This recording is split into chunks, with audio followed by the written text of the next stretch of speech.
Welcome to our channel. If you received a Zions Bank secured credit card and want to activate it online, follow these simple instructions. Step 1.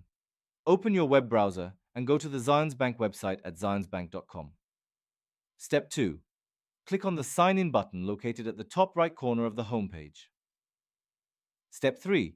If you already have an online banking account with Zions Bank, log in using your username and password. If not, click Enroll to create a new account. Step 4. Once logged in, navigate to the Credit Cards or Card Services section from the main menu. Step 5.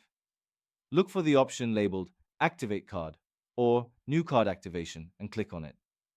Step 6. Enter your 16-digit secured card number and the CVV security code found on the back of your card. Step 7. Follow the on-screen prompts to verify your identity by providing additional information such as your date of birth or the last 4 digits of your social security number. Step 8. Once the verification is complete, your Zions Bank secured card will be activated and ready to use. You will receive a confirmation message on the screen and via email. You can now start using your card to build or rebuild your credit history. Don't forget to like this video and subscribe to our channel.